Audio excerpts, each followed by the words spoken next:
নমস্কার বন্ধুরা, recipes with সানবিকাতে সবাইকে স্বাগত জানাই। আশা করি আপনারা ভালো আছেন। আজকে আবারও চলে এসেছি দারুণ একটি চিকেনের রেসিপি আপনাদের সাথে শেয়ার করতে। এটা খেতে যেমন টেস্টি তেমন স্পাইসিও বটে। তো আজকে আমি স্পাইসি চিকেনের রেসিপি আপনাদের সাথে শেয়ার করব, যেটা ফ্রাইড রাইস, পোলাও, নান সমস্ত কিছুর সাথে কিন্তু দারুণ লাগে। আসুন তাহলে শুরু করি। প্রথমেই আমি গ্যাসের উপরে কড়াই বসিয়ে দিয়েছি, তার মধ্যে পরিমাণ মতো তেল দিয়ে দিয়েছি। সর্ষের তেল আমি এখানে ইউজ করেছি, আপনারা চাইলে সাদা তেলও দিতে পারেন। দুটো তেজপাতা আর গোটা গরম মশলা দিয়েছি, আর 4টে পেঁয়াজকে কুচো করে কেটে দিয়ে দিয়েছি। এবার পেঁয়াজটা লাল করে ভেজে নেব। পেঁয়াজটা আমার দেখুন ব্রাউন কালার হয়ে গেছে। তারপরে দিয়ে দিচ্ছি এর মধ্যে আদা আর রসুনের পেস্ট। এখানে দিচ্ছি আমি কাঁচা লঙ্কার পেস্ট। দেওয়ার পরে ভালো করে 2 থেকে 3 মিনিট মশলাটাকে একটু কষিয়ে নিতে হবে। এই রেসিপিটা দারুণ স্পাইসি হয়, খেতে কিন্তু খুবই ভালো লাগে।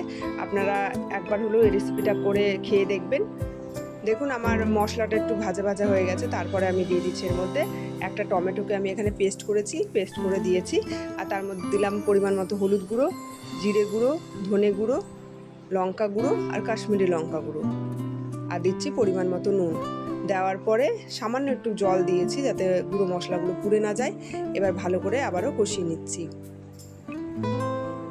এই রান্নাটা করতে কিন্তু খুব কম সময় লাগে, আর এখানে কিন্তু জলের ইউজটা একটু কমই হবে। আমি কিন্তু ঢাকা চাপা দিয়ে মশলাটাকে কষিয়ে নেব। আমি 2 মিনিট মতো ঢেকে রেখেছিলাম, আবার ঢাকাটা খুলে দেখুন আর মশলাটা অনেকটা কষে গেছে। নেড়ে নিচ্ছি একটু।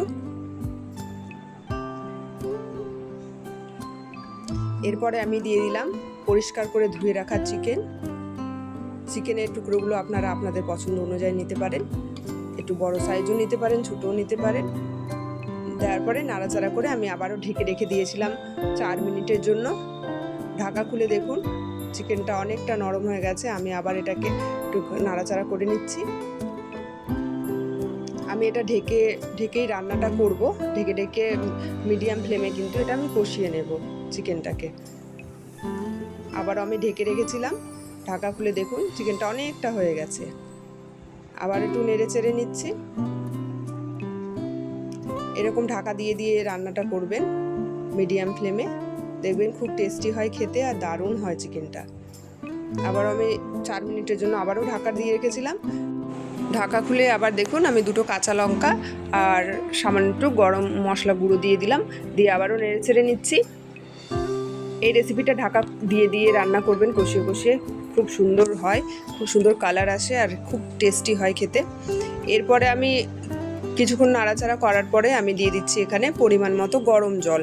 আমি এখানে উষ্ণ গরম জল ইউজ করেছি,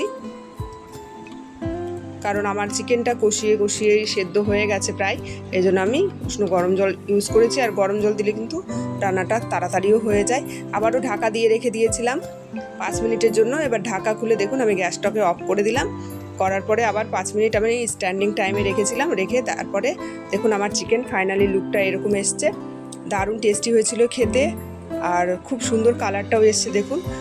আমার রেসিপিটা যদি আপনাদের ভালো লেগে থাকে প্লিজ একটা লাইক, শেয়ার, কমেন্ট করে আমার পাশে থাকবেন। আর যারা নতুন বন্ধু আছেন আমার চ্যানেলটিকে এখনও সাবস্ক্রাইব করেননি, প্লিজ আমার চ্যানেলটিকে সাবস্ক্রাইব করে আমার পাশে থাকবেন।